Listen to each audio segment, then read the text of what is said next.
తెలుగు చిత్రసీమలో ప్రత్యేకమైన డైలాగ్ డెలివరీతో తనదైన ముద్ర వేసుకున్న నట విరాట్ రావు గోపాలరావు సినీ సంసార జీవితం రాజమహేంద్రవరంలోని కీలక మలుపు తిరిగింది. అప్పటికే నాటకాలతో గుర్తింపు పొందిన రావు గోపాలరావు రాజమహేంద్రవరంలో కీర్తిశేషులు నాటకాన్ని ప్రదర్శించినప్పుడు ముఖ్య అతిథిగా వచ్చిన సినీ నటుడు ఎస్వి రంగారావు ఆ నాటకంలో మురారి పాత్ర పోషించిన గోపాలరావు నటనకు ముగ్ధుడయ్యారు. ఈ నేపథ్యంలో గుత్తా రామినీడు దర్శకత్వంలో వచ్చిన భక్తపోతన సినిమాలో రంగారావు శ్రీనాథుని పాత్ర పోషించారు. అందులో శృంగార నైషధాన్ని రాజుకు అంకితమిచ్చే ఘట్టంలో శ్రీనాథుడు రాజు కాళ్లకు దండం పెట్టే సన్నివేశం ఉంది. ఎవరికంటే వాళ్లకు దండం పెట్టడానికి ఇష్టపడని రంగారావు రావు గోపాలరావును మద్రాసు పిలిపించి రామునీడికి పరిచయం చేసి ఆయన చేత రాజా మామిడి సింగనామాచ్యుని పాత్ర పోషింపజేసి రావు గోపాలరావు కాళ్లకు దండం పెట్టారు. అలా రావు గోపాలరావులోని నటనా ప్రతిభను ఆనాడే గుర్తించారు ఎస్వి రంగారావు. ఆ తర్వాత గోపాలరావులో ఉన్న ప్రతిభను గమనించిన రామినీడు ఆ చిత్రానికి అసిస్టెంట్ డైరెక్టర్ గా పెట్టుకున్నారు. అలా రామినీడు వద్ద బంగారు సంకెళ్లు, మోగ ప్రేమ చిత్రాలకు సహాయ దర్శకుడిగా పనిచేశారు. తర్వాతి రోజుల్లో దాదాపు 125 చిత్రాల్లో నటించిన రావు గోపాలరావు నట విశ్వరూపం తెలుగు తెరకు చిరపరిచితమైంది. ఆయన నట జీవితం ముత్యాల ముగ్గు చిత్రంలోని కొంపలు కూల్చే కాంట్రాక్టర్ వేషంతో గొప్ప మలుపు తిరిగింది. అప్పట్లో ఆ చిత్రంలో ఆయన డైలాగులు మారి మోగిపోయాయి. ఆడియో క్యాసెట్స్ రికార్డుల అమ్మకాలలో రికార్డులు సృష్టించాయి. తర్వాత తెలుగు సినిమా విలనిజాన్నే రావు గోపాలరావు కొత్త పుంతలు తొక్కించారు. రావు గోపాలరావు కాకినాడ సమీపంలోని గంగనపల్లిలో జనవరి 14, 1937లో జన్మించారు. నాటకాలంటే ఆసక్తి ఉన్న గోపాలరావును అతని స్నేహితులు ప్రోత్సహించడంతో పాటు ధన్యజీవులు నాటకంలోని నటనకు మంచి పేరు రావడంతో నాటక రంగంలోకి వచ్చారు.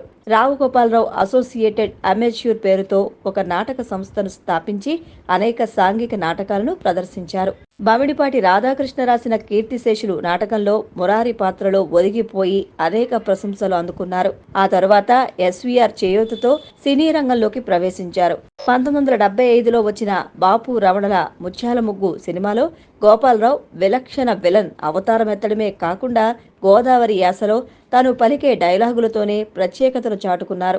వేటగాడు సినిమాలో ప్రాసతో కూడిన పెద్ద పెద్ద డైలాగులు, వింతైన విలనీతో ఆ సినిమాకే ఒక ప్రత్యేకత కట్టబెట్టి ఆ రోజుల్లో మిమిక్రీ కళాకారులు రావు గోపాలరావు యాసను అనుసరిస్తూ ఎన్నో ప్యారడీలు వల్లించి ఆదరణ పొందేవారు. బాపు దర్శకత్వంలో రూపొందిన భక్త కన్నప్ప, గోరంత దీపం, బనవూరి పాండవులు, కలియుగ రావణాసురుడు, త్యాగయ్య చిత్రాలు ఆ చిత్రాల్లోని డైలాగులు ప్రేక్షకుల మదిలో నిలిచిపోయాయి.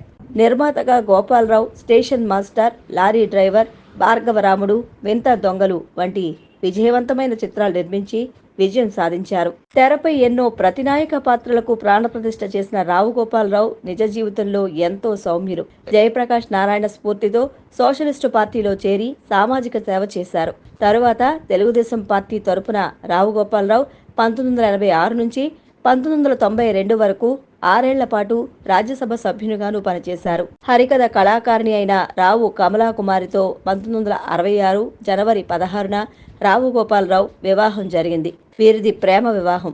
ఒకసారి కాకినాడలో ఆమె హరికథ చెబుతుండగా విని ముగ్ధులై ఆమెతో ప్రేమలో పడ్డారు. తర్వాత రాజమహేంద్రవరం లలిత కళా నికేతన్ వాళ్లు ఆహ్వానించిన ఉత్సవాలకు హాజరైనప్పుడు ఆ సంస్థ సభ్యుల సమక్షంలోనే పెళ్లి చేసుకున్నారు. ఈమె 73 సంవత్సరాల వయసులో ఏప్రిల్ 6, 2018న హైదరాబాద్లో మరణించారు.